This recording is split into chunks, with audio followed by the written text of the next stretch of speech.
Et voilà. Ah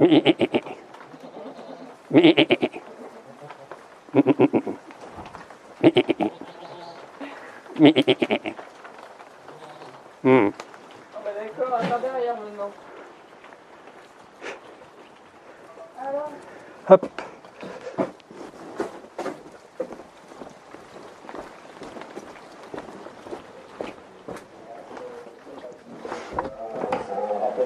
Continu qui est très rentable, très efficace.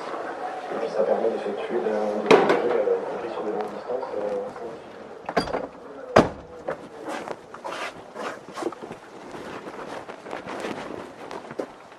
tu vas faire ton fromage?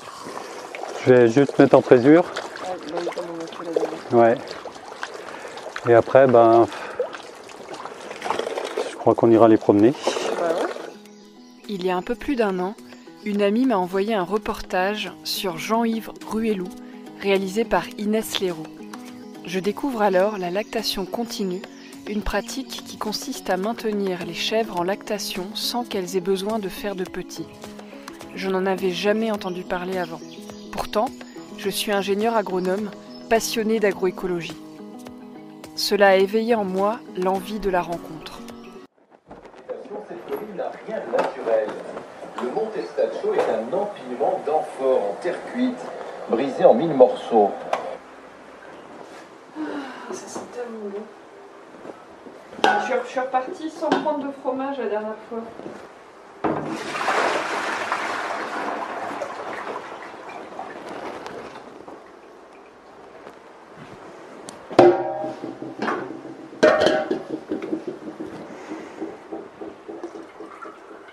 Toi, t'as vraiment zéro aide pack. Oui. Tu fais pas de déclaration pack. Non. Je gagne. Je gagne énormément à ne pas faire de déclaration parce que je crois que j'aurai les nerfs qui lâcheraient rapidement. C'est le monde de l'administration, de l'arbitraire, presque la bêtise parce que ça n'a vraiment pas de sens quand même. Et en plus, ça dénigre encore plus le travail des paysans parce que, enfin, souvent, quand ils font leur bilan, ils n'ont un salaire que parce qu'il y a des primes. Donc, en fait, dans leur tête, ils n'ont pas vraiment un salaire, ils ont une prime, quoi. C'est dévalorisant au possible, je trouve. Début 2023, Agnès Poirier, alors marraine de la promo 3 de l'école d'agroécologie voyageuse, évoque lors d'un atelier la thématique de la lactation continue comme une des manières de limiter la mort et les souffrances inutiles des animaux d'élevage. Elle m'invite à venir voir Jean-Yves avec elle cet automne.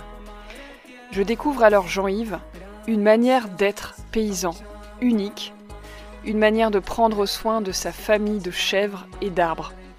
Après la rencontre de Noémie Calais, épisode 74, Jean-Yves achève de me montrer que vivre d'un petit troupeau, c'est possible, et sans doute plus viable et inspirant pour toutes les personnes qui souhaitent devenir paysans. Toute la plus-value, elle part à l'industrie, les machines agricoles, l'industrie chimique, le pétrole. Et eux, ils sont payés au strict minimum la plupart du temps. Alors que c'est eux qui prennent les risques quand même et qui font le travail.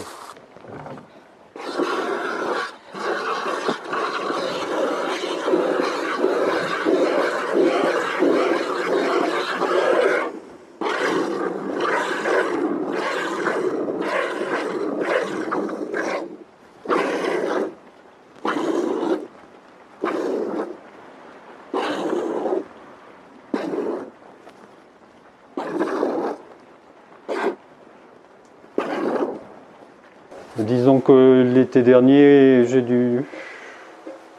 suis peut-être monté à 36 fromages par jour. Là, je suis à 21. L'été d'avant, j'avais dû dépasser les 40.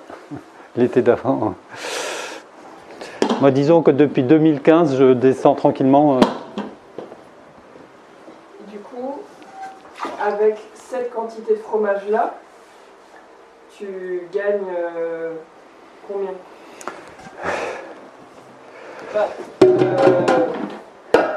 Ça continue de baisser, mais globalement, là, en ce moment, tu te verses combien par mois?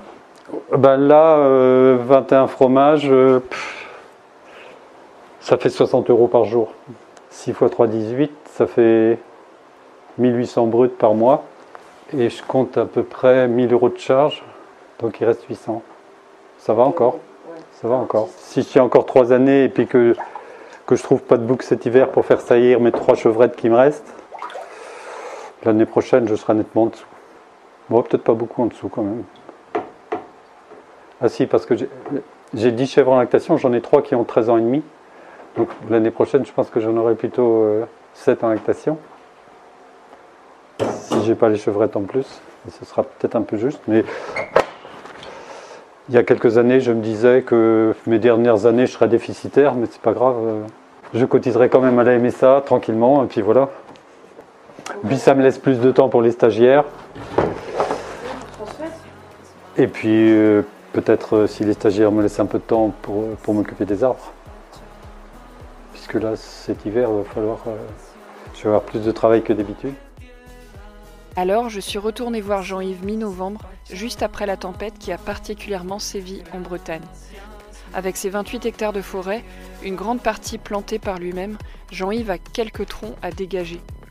À 68 ans, il réalise une grande partie de ses tâches seul, tranquillement, jour après jour. Pas tout à fait seul, car accompagné par le végétal et l'animal dont il est entouré. Dans cette première partie de mon reportage chez Jean-Yves, nous nous sommes installés dans sa cabane réchauffée par le poêle, au-dessus de la salle de traite. Dans la seconde partie, plus longue, j'ai tenté d'extraire les meilleurs moments d'une balade de 3 heures dans la forêt, avec Jean-Yves, après la traite. Vous pourrez écouter cette partie-là dans une semaine. Je suis Opaline et avec le podcast Agroécologie voyageuse, je vous invite à découvrir la vie de celles et ceux qui régénèrent le vivant à leur manière, en étant paysans, paysannes ou en exerçant d'autres activités. À vous d'y prendre ce qui vous inspire, pour à votre tour apporter votre graine à cette grande aventure de la vie. Belle écoute. Bonjour Jean-Yves. Bonjour. Donc, bienvenue dans le podcast Agroécologie voyageuse. Je remercie Agnès Poirier, mon amie réalisatrice de films documentaires et marraine de la promo 3 de l'école d'agroécologie voyageuse, que j'ai interviewée dans l'épisode 65, parce que c'est grâce à elle que j'ai pu entrer en lien avec toi. Agnès ne rate pas une occasion de venir te rencontrer, et le sujet qui avait ouvert l'exploration pour Agnès, c'était la lactation continue que tu pratiques et qui a fait l'objet d'un reportage radio d'Inès Ferraud. Ce reportage, qui s'appelle « Un chèvrier qui fait des émules », t'a sorti du train-train d'un éleveur de chèvres bientôt à la retraite. D'un coup, des jeunes, beaucoup de futurs paysans et paysannes, venus de la France entière, ont souhaité découvrir la lactation continue et ton système plus globalement. En arrivant ici, je pensais rencontrer un éleveur de chèvres spécialiste de la lactation continue. Et j'ai découvert un univers forestier, féerique, presque tropical. Bon, il pleuvait beaucoup en même temps à chaque fois que je suis venue, au cœur de la Bretagne, et j'ai découvert un paysan philosophe qui prend soin de ses arbres et prend soin de transmettre. J'ai eu envie de créer ce dialogue avec toi pour que tu nous racontes ta manière de faire de l'élevage de chèvres en agroécologie, même si tu n'utilises pas ce terme, moi je l'utilise, et de prendre soin de 28 hectares. Déjà, avant toute question, comment tu te sens en ce début d'après-midi ? Bah, serein, apaisé. Peut-être parce qu'on s'est fait une petite promenade ce matin, mais parce que j'ai pas de soucis majeurs. Les arbres poussent bien. J'ai pas de problème physique. Que dire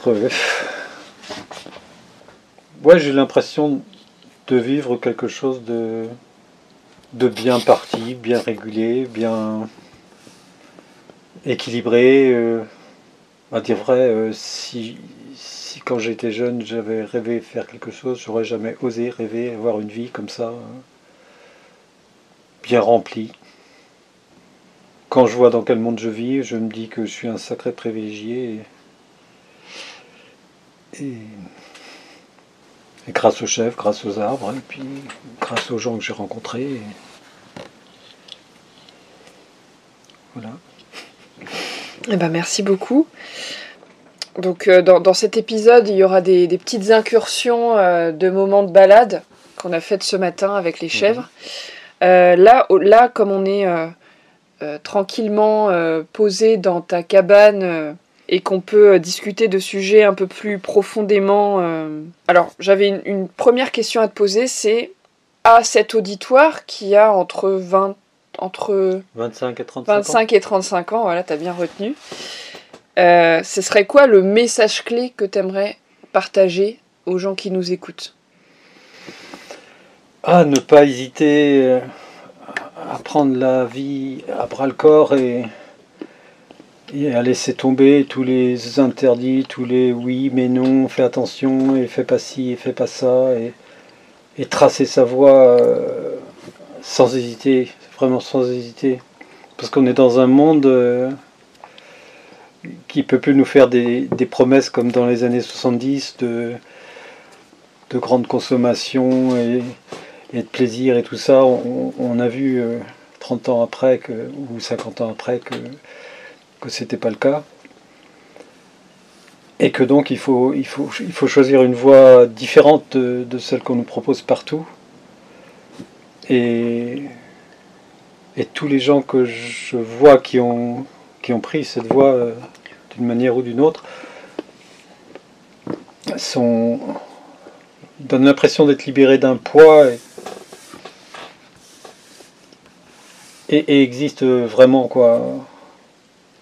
Je crois que c'est vraiment choisir la vie plutôt qu'une impression de vie ou une société du spectacle, comme disait Dehors. Un peu mortel. Un peu mortel, un peu mortifère, un petit peu attaché à tout ce qui est matériel et fabriqué par l'industrie. Alors pour information, la chatte de Jean-Yves vient de tranquillement en train de ronronner, lui a sauvagement mordu le bras. Elle n'était pas d'accord. Et à côté, il y a les chiens qui ronflent sur le lit. La belle vie, c'est un monopole des animaux. Pas partout, mais les humains, ils n'ont pas à s'en mêler de ça. Alors, à propos d'animaux, quelle belle transition, tu vois, en fait, elle voulait faire la transition. Pourquoi tu as choisi de faire de la lactation continue, ou bien comment c'est arrivé dans ta vie? C'est arrivé par plusieurs biais. D'abord parce que pour m'inscrire à la MSA, il fallait que j'ai 30 chèvres, et 30 chèvres c'était trop pour moi. Donc j'avais des chèvres qui étaient là pour atteindre le nombre simplement. Donc j'avais une nécessité de ne pas produire trop, parce que j'étais pas capable d'assumer trop de fromage, les vendre, je voulais pas passer ma vie à ça, et à l'époque j'avais déjà assez de travail comme ça. Donc je me retrouvais avec des chèvres, mais qu'il fallait pas qu'elles produisent trop. Donc quand j'avais des chèvres qui n'avaient pas été saisies par le bouc, je ne m'inquiétais pas outre mesure. D'autant plus que j'avais entendu dire qu'un éleveur l'avait fait d'avoir des chèvres en lactation comme ça, en ayant mis le bac une fois. Et donc de fait, je me suis retrouvé à essayer cette technique-là sans désir de le faire vraiment. C'était en quelle année? Là, c'était en 89 que je me suis mis à la MSA, disons à partir de 91, 92. Et après, j'ai produit comme ça, doucement. J'ai remboursé tout ce que j'avais à rembourser. Après, je trouvais que je produisais encore trop. Enfin, j'avais trop de revenus en fait. J'avais trop de revenus parce que j'avais pas envie de consommer à tort et à travers. J'avais pas besoin de beaucoup d'argent. Donc, je me suis dit au bout d'un moment, je les mets toutes en lactation continue comme ça. dans le pire des cas, j'aurai moins de lait, ce sera très bien. Et puis en 2005, j'ai passé tout le troupeau en lactation continue. Et c'était très bien. Et c'était très bien, je me suis aperçu que ça me soulageait de plein de choses. De tous les chevreaux tous les chevreaux mâles qu'il fallait caser, ou les chevreaux femelles, parce qu'il ne fallait pas que j'agrandisse mon troupeau. Et puis voilà, je me suis retrouvé à produire quasiment autant avec mes chèvres, mais sans faire de petits.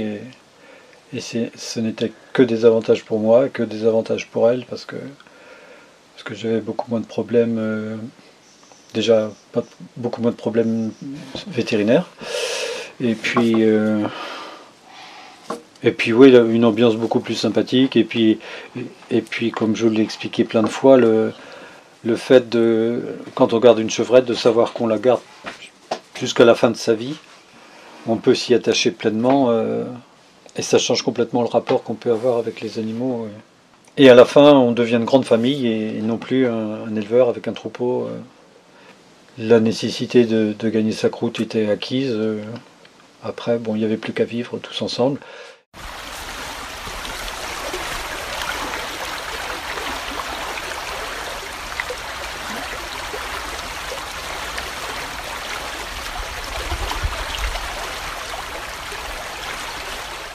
Et en parallèle, comme j'avais commencé à planter des arbres et à entretenir une partie déjà existante de forêt, au cours des années apparaît l'évidence que la vie, elle commence dans le compost et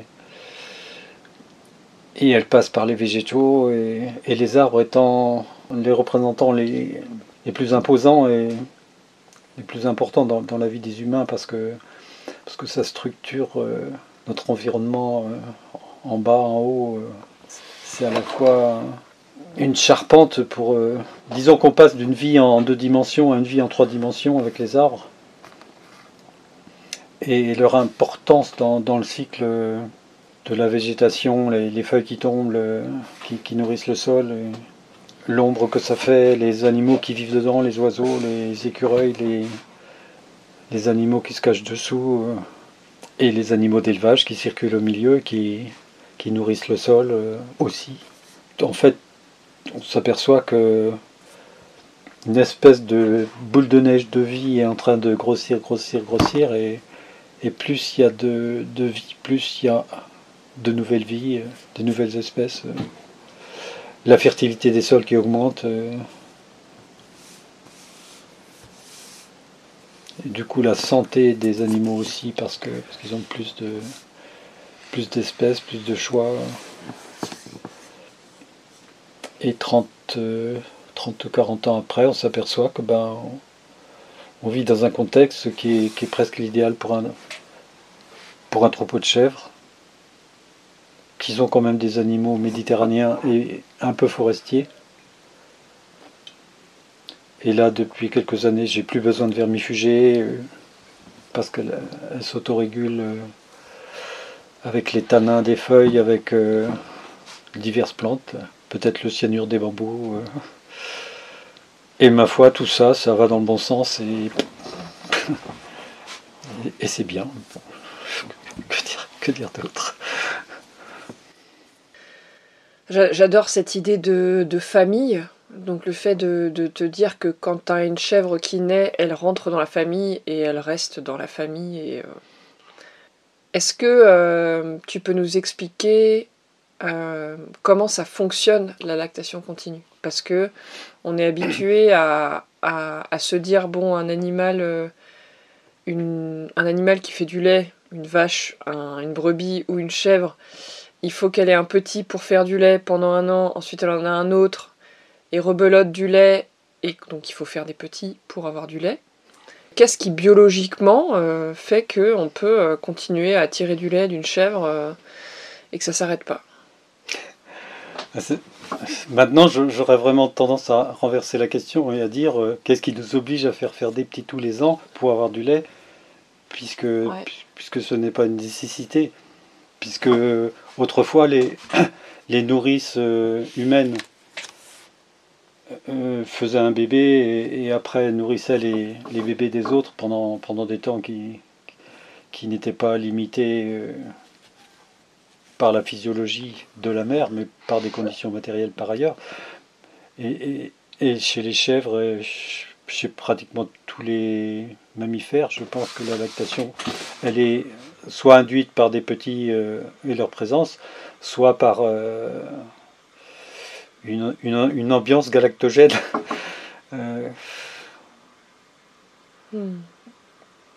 Un troupeau qui fait du lait, bon, il fait du lait. Ouais, en fait, ce que tu es en train de dire, ça me fait penser à moi quand j'ai découvert que les vaches mangeaient de l'herbe. Parce qu'à l'école d'ingénieur, on m'avait dit que c'était le maïs et le soja, et en fait, j'ai découvert qu'elles pouvaient vivre et faire beaucoup de lait. En fait, on t'inculque des idées dans la tête, un peu comme pour nous les humains, on nous dit il faut absolument des médicaments pour se soigner, etc. Et bien là, une chèvre, elle peut continuer à faire du lait, mais c'est juste quelque chose qu'on n'avait pas mis dans la tête des gens qui apprennent l'agriculture à l'école. Ouais, c'est juste des données qu'on élimine du parcours parce qu'il y a une routine et puis parce que ça arrange quand même drôlement l'industrie, l'agro-industrie, l'industrie chimique, les banques, les marchands de machines et les fabricants de machines agricoles qui imposent, qui avaient fini par imposer des idées comme ça, comme étant des vérités réelles, alors que non. que toutes ces choses-là, on peut les remettre en question et voir ça d'une autre façon. Et le point culminant de cette réflexion-là, c'est quand je me suis aperçu que je gagnais le SMIC avec 15 chèvres en lactation, alors que des énormes paysans avec plein d'investissements arrivaient à gagner le SMIC parce qu'ils touchaient des aides, des primes PAC, alors que moi j'en demandais pas. Donc il y a quand même, on a induit les paysans ou les futurs paysans dans une direction particulière à des fins que plus personne ne se pose la question du pour qui ni du pourquoi, mais qui sont évidentes quand on recule un petit peu et qu'on regarde que c'est pour faire tourner une grosse machine économique, le capitalisme, et que c'est pas du tout au bénéfice de l'agriculteur qui se donne à fond et qui est responsable financier d'une énorme usine, qui bosse beaucoup d'heures par jour et qui a en retour pas grand chose, même pas la considération des gens, parce que sauf pendant le Covid où on s'est aperçu que c'était eux qui nous nourrissaient, mais en dehors de ça, être paysan, c'est pas forcément bien vu. Et tout ça parce qu'on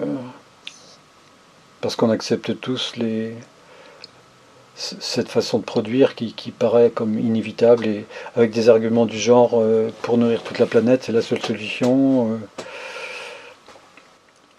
Ça va dans le même sens que pour lutter contre le changement climatique, il va falloir trouver des nouvelles techniques pour résoudre tous les problèmes les uns après les autres.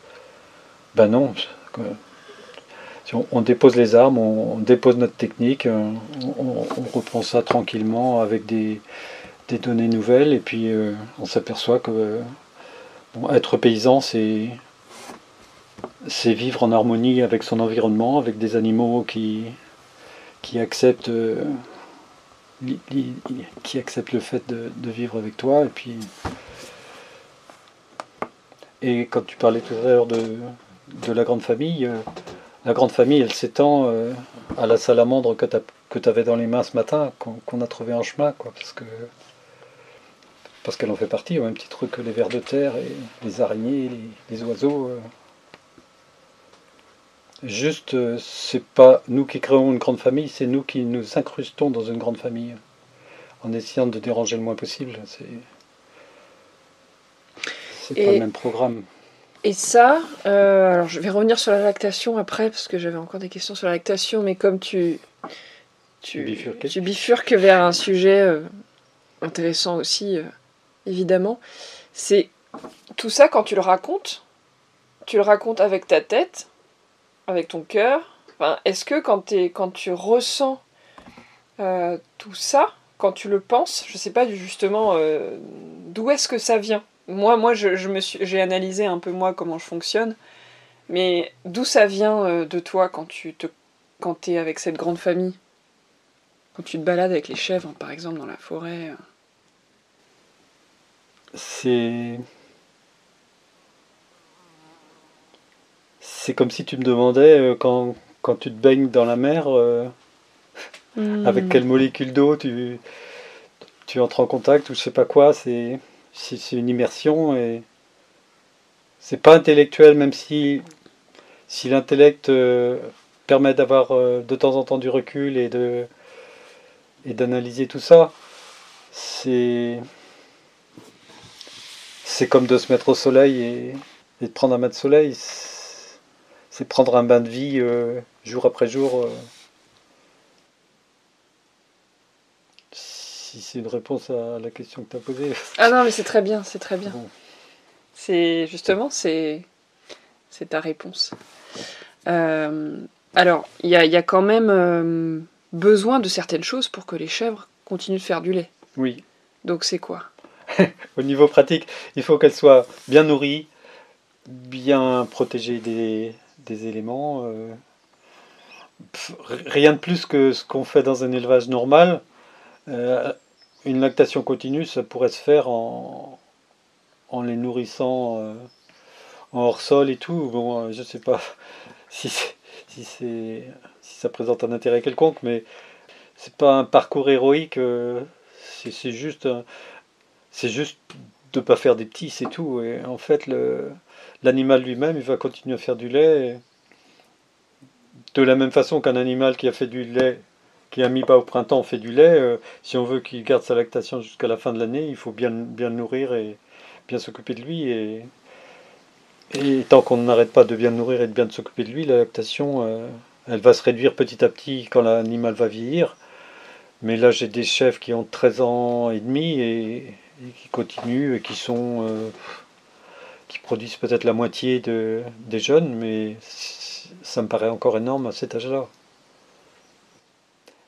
Et quand certaines personnes disent que la lactation continue n'est pas possible partout, c'est pas possible dans tous les types de paysages quand on fait du 100% plein air et que la nourriture est très peu disponible. Ouais, ça c'est évident que si on est dans le Sahara avec un troupeau de chèvres, on va pas avoir une lactation continue.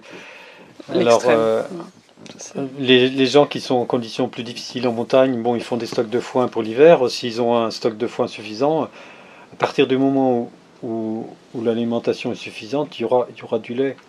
À moins que leur foin soit un foin trop mûr. Mais à l'extrême limite, s'ils sont dans des conditions très difficiles, ils peuvent importer. Et on ne va pas me dire que c'est pas possible, puisque l'agriculture hors sol, elle ne fonctionne que comme ça. Et elle se fiche de savoir si elle est en plein Sahara ou au pôle Nord. Dans tous les cas, ils vont mettre l'animal à je sais pas, 17 degrés, ventilé, nourri avec du soja, du machin, du truc, une ration équilibrée. Et puis ils ne se posent jamais cette question-là, puisqu'ils se sont posés l'inverse, ils se sont dit comment faire pour que les conditions extérieures n'interviennent absolument pas. Et on a inventé l'élevage hors sol, air conditionné. Mais c'est pas ce vers quoi il faut aller, puisque ça c'est le choix industriel, c'est le réchauffement climatique au bout du compte, c'est la souffrance animale, c'est la souffrance de l'éleveur, c'est tous les bénéfices qui partent aux industries diverses. Alors, justement, en termes de nourriture, si on parle purement agronomie, mais agronomie plus, quoi, tu fais du pâturage tournant dynamique.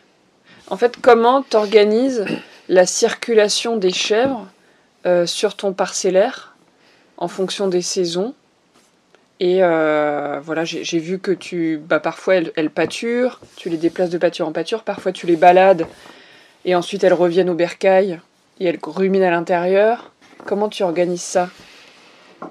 Bah, disons que pendant la période où il y a beaucoup d'herbe, autant profiter de l'herbe, mais, mais il faut quand même qu'elle mange du feuillage pour avoir des tanins, pour résister aux divers parasites. Et en fait, j'essaie, en été par exemple, je retaille des haies pour leur faire tomber du feuillage. Je les fais, bon, j'ai des parcelles qui sont éloignées qui rendent l'alimentation mixte, parcours et herbage. Et j'essaie, bon, au niveau du parasitisme, de jamais les faire revenir avant 2 mois sur la même parcelle. Il m'arrive souvent de passer gyroployeur plusieurs semaines avant leur passage parce que ça fait beaucoup plus de 3 mois qu'elles sont passées, donc l'herbe est très mûre. Mais j'ai fait aussi des expériences de faire des passages rapides dans de l'herbe très mûre, auquel cas là elles se nourrissent des herbes annexes qui sont considérées comme des mauvaises herbes et des quelques feuilles qui sont encore un peu tendres. Mais là, si on veut qu'elle continue à faire du lait, il faut vraiment qu'on laisse sur le champ plus de 80% de ce qui est trop ligneux. Donc là, ça exigera après un passage de gyrobroyeur. On peut quand même s'en abstenir et attendre que ça repousse au milieu. Mais le gyrobroyeur permet de conserver la même flore, alors que la technique de laisser et de passer tous les 3 mois dans une herbe très haute, ça va faire disparaître les légumineuses. Et du coup, bon, ça baisserait le rendement de la prairie. Ça pourrait se vivre quand même parce qu'en fait, en 2-3 mois, la prairie elle a produit beaucoup plus que ce que peut manger la chèvre au bout de 3 mois, et que ce sera trop ligneux. La contrepartie, c'est qu'on a un sol qui s'enrichit tout le temps, la fertilité augmente parce que les 2 tiers de ce qui est produit retournent à la terre. Bon, si quelqu'un trouve ça excessif, il y a moyen de sandwicher élevage de chèvres avec un élevage d'équins ou de vaches adultes pour permuter, si on veut rentabiliser la production d'herbe. On pourrait donc avec 16 chèvres et des vaches gagner plus. Moi, je voulais m'en tenir aux chèvres, donc j'ai fait comme ça, mais c'est vrai qu'on peut produire beaucoup plus. Et quand on était allé avec Agnès il y a 3 semaines avec les chèvres au pâturage, il y avait des arbres que tu as plantés. Donc tu fais de l'agroforesterie plus, parce que Elle traverse une forêt en allant à la pâture, et dans la pâture, c'est aussi une forêt. Et dans la pâture, c'est plus des arbres alignés ou des arbres isolés. C'est des noyers. Là-bas, c'est des noyers à bois. Des noyers à bois, voilà, que tu as plantés pour le bois. À grand espacement. Et d'autres prairies, c'est des séquoias à espacement beaucoup plus restreint qui demandent beaucoup plus de main-d'œuvre pour déplacer les filets tous les jours, mais qui ont des compensations extraordinaires de voir les arbres croître et de voir les arbres individuellement quand je déplace les enclos, de voir les tailles de formation à faire, les protections à rafistoler pour que le chevreuil ne les abîme pas. Et ouais, tous ces arbres qui grandissent vers un infini temporel lointain pour un être humain qui vit pas longtemps, c'est quelque chose de magique et de sécurisant. Et le fait il n'y a rien à faire, on se retrouve toujours à produire.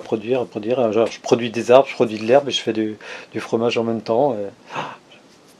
C'est pas bien, je cumule. Je suis productiviste. Je suis un productiviste. C'est vrai que du coup, je dois produire plus à l'hectare que les autres avec leur maïs. Enfin, Ah, ça c'est sûr. En dollars. Biomasse. En dollars et en biomasse. En dollars. Alors justement, parlons un peu des dollars.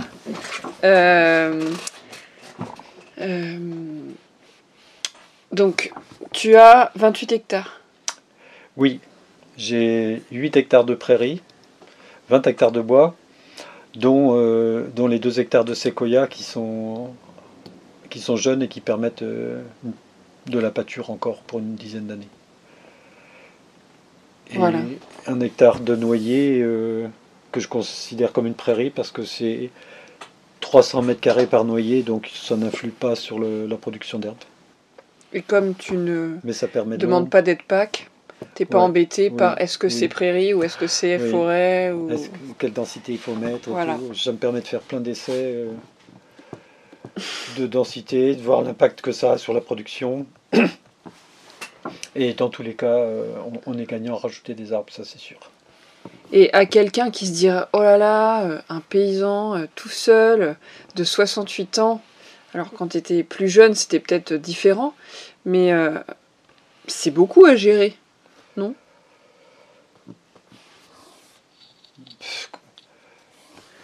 C'est comme dans la vie, les problèmes, si on les met tous en face de soi, on se suicide. Si on les aligne les uns derrière les autres et qu'on se dit le premier, bah oui, ça c'est faisable, le deuxième, ça c'est faisable, le troisième, ça c'est faisable, et donc tous les jours, bah, on fait un petit peu de notre tâche, et surtout avec les arbres, quoi. On consacre un peu de temps à un arbre et continue sa vie tout seul. Et finalement, ça paraît beaucoup de travail au bout de 40 années, mais c'est pas tant que ça. Je pense que j'ai pas passé plus de temps à m'occuper de mes arbres que les gens qui aiment bien sortir le soir ont passé de temps à sortir le soir ou à jouer au foot ou être au sur les réseaux casino sociaux. ou partir en vacances à l'autre bout de la planète. Ouais. Non, il y a un moment, je comptais 500 heures par an consacrées aux arbres et à tout l'environnement en dehors de ce qui est vraiment production d'herbe et tout ça. Ouais, donc c'est entre 1 et 2 encore, heures par jour, quoi. Ouais, en moyenne, quoi. Mm. Que les jours de pluie, les jours où je me sens pas de le faire, je le fais pas. Ou il y a quelqu'un qui vient faire un podcast. Ou quelqu'un vient faire un podcast. Et c'est vrai que ce que j'aime bien, c'est que je me lève le matin et j'ai horreur de savoir ce que je vais faire dans la journée. Mis à part que la traite, les fromages et tout ça qui sont comme se brosser les dents et manger, une nécessité quotidienne. Mais en dehors de ça, je tombe sur quelque chose, tiens, ça j'ai envie, et hop, spontanément je le fais. Et jamais je vais me dire, il faut que je fasse ça. Et d'ailleurs, si je me dis, il faut que je fasse ça, je ne le ferai pas parce que j'aurais pas envie. Je veux ne faire quelque chose que si j'ai envie de le faire. Et avec tous les arbres que j'ai et tout ça, il y a plein de choses que j'ai envie de faire quand même. Donc c'est du travail qui te donne de la joie. Ah ouais, c'est beaucoup de plaisir, vraiment beaucoup de plaisir. Sinon je ne ferais pas. J'aime bien lire, je pourrais rester à lire, mais j'ai besoin des deux. J'ai besoin lire, peut-être que comme tout le monde, quand on lit des romans de science-fiction, d'autres choses, vivre quelque chose par procuration, mais surtout pas sans avoir vécu moi quelque chose dans la journée que j'aurais vécu moi-même. Parce que on a vite fait de se retrouver à lire tout le temps et d'avoir fini sa vie en se disant bah ouais, j'ai vécu par procuration dans toutes les histoires que j'ai lues, mais qu'est-ce que j'ai vécu moi? Non, là je vis mon histoire et quand je me couche le soir, j'ai à la fois ce que j'ai lu et ce que j'ai vécu et ma foi, je dors bien avec ça.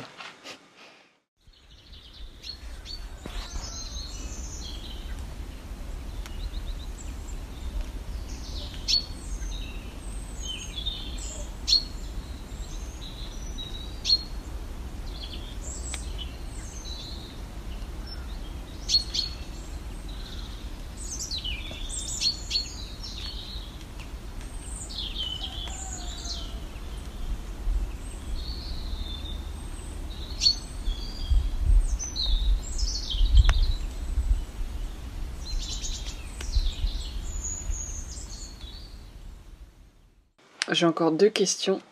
La première, c'est du coup, t'en penses quoi, toi, du mot agroécologie? Bah, tant que c'est pas un slogan de communication. Et puis c'est toujours l'humain, il a tendance à tout mettre dans des cases, à tout définir, et ça m'agace un peu. L'agroécologie, moi je pratique bêtement de la paysannerie le terme paysan, ça me plaît, c'est tout simple et ça suffit. Et ça, dans la mesure où ça englobe la vie de A à Z dans un contexte comme ça, à la fois le rapport au végétal, à l'animal, aux champignons, au climat,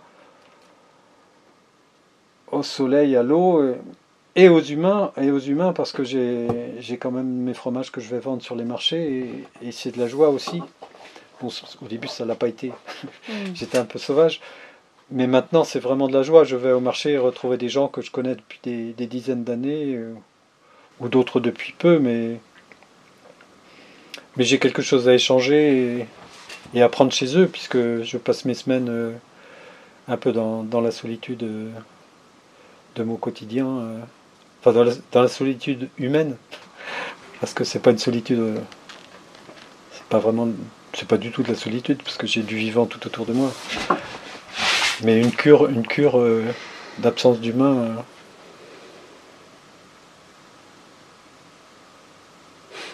Bon, Béatrice va pas être contente que. Parce qu'il y a Béatrice quand même. Dans la journée, t'es seul? Dans la journée, je suis souvent seul. Bon, de temps en temps, elle vient le matin. Mais j'ai vraiment aussi besoin d'être. Rien qu'avec l'animal et le végétal, voire parfois que le végétal, pour peu que les chefs me fassent des bêtises ou qu'il y ait trop de mouches à les énerver et qui rendent la traite un peu difficile. Mais le végétal, c'est vraiment apaisant. Quand je vois les gens qui pratiquent la sylvothérapie pour gagner leur croûte, ça me chiffonne un petit peu. Bon, c'est mieux de faire ça plutôt que de vendre mais... des trucs mauvais pour la santé. Oui, mais j'aimerais bien en psychanalyser une. J'en ai une pas loin, là, faudrait que je tombe dessus. C'est un peu comme... c'est toujours le même principe. Il y a des minerais dans le sol, on extrait les minerais. Il y a de la nature dans la forêt, on va extraire la nature de la forêt pour en faire une thérapie. C'est de l'extractivisme un petit peu quelque part. Surtout que les gens ça dépend comment tu le fais, encore une fois. Oui. Tu vois, si mais moi... j'en parle en ignorance de cause, parce que je ne connais pas précisément. Mais... Moi, j'en ai déjà fait, et c'est comme faire une balade avec toi en forêt, sauf qu'on... c'est ce que je me dis. Je me dis que les gens, après les balades ici, je pense qu'ils dorment bien le soir. Ah oui. Mes problèmes de dos sont partis la dernière fois quand je suis venue. Ah ouais? Non, ce que j'ai peur, c'est que les gens ils mettent du baratin, parce que ce qui m'énerve chez les humains, c'est les mots, c'est des moulins à paroles, et les humains parlent beaucoup plus qu'ils ne font, et souvent, avec leurs mots, font plus de dégâts que de bien. Mais bon, c'est vrai que s'ils peuvent faire du bien aussi avec les mots, je veux bien, mais c'est une usurpation de quelque chose là, quand même, je trouve, dans le cas de la forêt. Sauf si c'est vraiment des gens qui le ressentent au fond de leur tripes, et je crois que c'est pas toujours le cas. Ça me fait penser à Dépêche Mode. Words are meaningless and forgettable. Les mots sont sans sens et en plus on les oublie. Ouais. Mais parfois on les oublie pas. Ouais. Quel message tu dirais à un jeune ou une jeune de 20 ans, 25 ans qui se pose la question de devenir paysan, paysanne? Je dirais que, alors que je ne l'aurais pas dit il y a une dizaine d'années, qu'il faut vraiment faire à toute petite échelle. Déjà, il ne faut surtout pas se dire je veux être paysan, c'est un travail, alors je veux des vacances comme ça, je veux tel salaire, je veux. Être paysan, c'est pas un travail, c'est un choix de vie, et ce qui, vu de l'extérieur, paraît être des nécessités, des obligations, des privations, vu de l'intérieur, c'est pas du tout ça. Moi, j'éprouve aucune frustration de partir en vacances quelque part. J'éprouve pas de frustration de ne pas pouvoir avoir de yacht, ni de ne pas pouvoir aller me bronzer aux Bahamas pendant pendant 3 semaines sous le soleil. Non, zéro. Je trouve que la vie est très très courte et qu'il faut en profiter pour vivre avec la vie, pour s'insérer avec la vie, et la vie au sens large, pas polarisée sur qu'est-ce que fait tel humain, qu'est-ce que fait tel humain, et qu'est-ce que font les humains. Déjà que même en se cachant, on se retrouve à avoir sur le dos le poids des conséquences d'une gestion de la planète déplorable, d'une gestion des peuples déplorable, voir la guerre surgir comme elle le fait en ce moment, c'est complètement incroyable, quoi. Que les gens résolvent leurs problèmes en se tuant les uns les autres comme ça. Et si on veut aller dans les détails, la loi du talion, il y a quelques années, on disait ben non, c'est pas sérieux, quoi, c'est trop violent et c'est pas quelque chose qu'il faut faire œil pour œil, dent pour dent, faut pas exagérer, quoi. Et qu'est-ce qui se passe en ce moment? C'est 10 œils pour un œil, 10 yeux pour un œil et 10 dents ou une bonne mâchoire pour une dent, et puis ça gêne personne, c'est normal, c'est parce que bon, je sais pas, ils sont vraiment incurables, les humains, je crois. Et ceux qui dirigent le monde, la plupart du temps, ce sont les pires, parce que c'est ceux qui ont le pouvoir, et pour avoir le pouvoir, il faut vraiment pas trop avoir de scrupules, et c'est pour ça que la situation paraît vraiment difficilement extricable. Qu'est-ce qui te donne de l'espoir, si t'en as? Les jeunes qui veulent s'installer à être paysans à petite échelle, et si on pouvait faire comme un virus, chaque petit paysan qui viruserait les autres, qui voudrait être des petits paysans, et qu'on envisage la vie, le bonheur, la joie sous un autre angle, avec autre chose. Et je suis persuadé que tous les gens au fond d'eux-mêmes ont les mêmes désirs, le désir d'exister, le désir d'être aimé.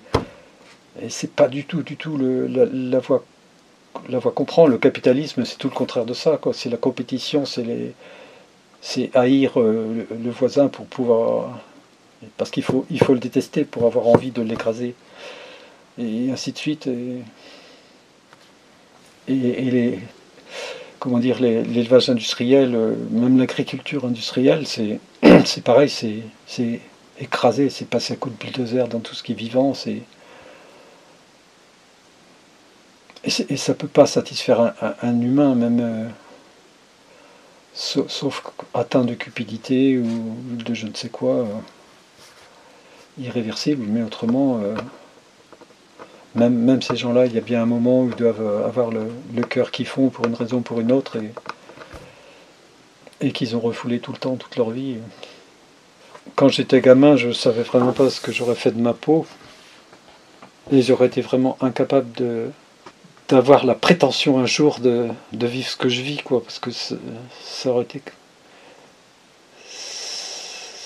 été un rêve complètement farfelu, inimaginable, et pourtant ça s'est fait tout doucement, et un peu comme si j'avais pas eu le choix, comme si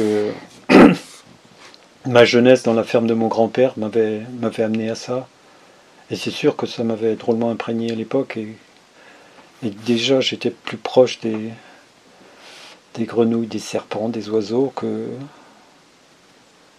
des humains adultes, en tout cas, que je comprenais pas, que j'avais rien envie de faire qui soit lié à ce monde-là, et puis finalement je me suis retrouvé à vivre quelque chose qui était en phase avec l'enfant que j'étais. Bon, alors peut-être que je me gourre, peut-être qu'il faut avoir été un enfant comme ça pour être heureux dans un contexte comme ça. Mais je crois pas, parce que quand même, de tous les jeunes qui viennent me voir, il y en a beaucoup qui ont vécu en ville, il y en a beaucoup qui déjà ils ont fait beaucoup d'études, donc une ouverture d'esprit assez grande et qui se retrouve quand même à imaginer, essayer de vivre quelque chose comme ça me réjouit quand même. Mais ça peut être un dur combat au début. C'est pour ça qu'il faut se rassembler un petit peu et s'entraider, parce que on a en face un monde qui tourne depuis toujours et qui est énorme et qui ne s'arrêtera pas tout seul. Et si on est tout seul à vouloir nager à contre-courant, c'est pas facile. Si on est nombreux, c'est plus facile. Est-ce que tu as envie de remercier quelqu'un? Des fois, je propose, si ce quelqu'un écoute, est-ce que quelqu'un ou... Ça peut être un humain ou autre chose, hein, mais... Oh là, la liste serait longue.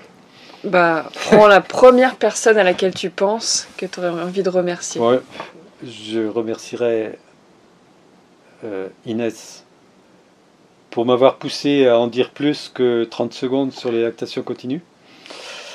Et Léo pour avoir épluché dans un premier temps toute ma vie et maintenant d'avoir théorisé tout ce qui fait que la lactation continue est négligée, délaissée et paraît complètement inconcevable aux yeux de ce monde industriel, agro-industriel et tout ça, quoi.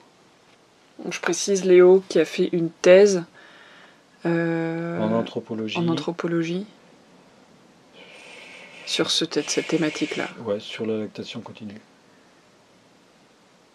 Enfin, il arrive à la thèse. Le mémoire.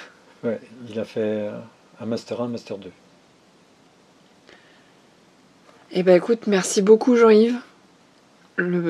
Cet épisode s'arrête ici.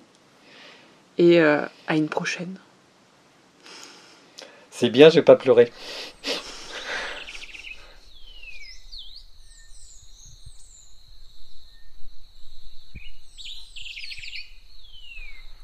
Alors, comment vous sentez-vous après avoir écouté cet épisode ?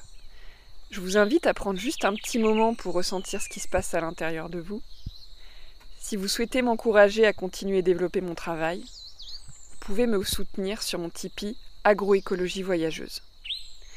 Une autre manière de me soutenir est de mettre 5 étoiles sur votre plateforme d'écoute et laisser un petit commentaire. Vous pouvez aussi partager cet épisode à 3 personnes qui pourraient être intéressées par ce sujet et suivre le podcast Agroécologie Voyageuse sur Instagram. Si vous souhaitez être tenu informé de la sortie des prochains épisodes, je vous invite à vous inscrire à ma lettre d'inspiration agroécologique, le mycélien. Tous les liens sont dans la description du podcast. Prenez bien soin de vous et surtout, n'oubliez pas, ne soyez pas expert, soyez vers de terre.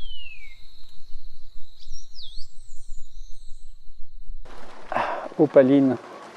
Ah, c'est Opaline. Ouais. Elle s'appelle Opaline? Non, Ouais. c'est Opale. Opaline? Elle s'appelle Opaline? Oui. J'avais oublié. Ben oui, t'avais oublié, pardon. Et tu vois, t'es là et du coup elle est la première. Bah, sinon j'aurais pas retenu ton nom. Hein. Les prénoms j'ai vachement de mal et Opaline je l'aurais zappé tout de suite. Pour retenir son nom à elle, j'ai mis un temps fou.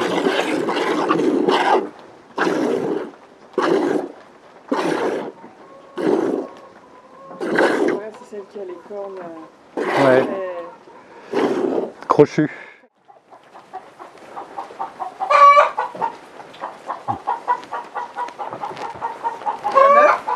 Un œuf. Voilà une affaire qui marche. C'est bien. C'est bien. Ouais.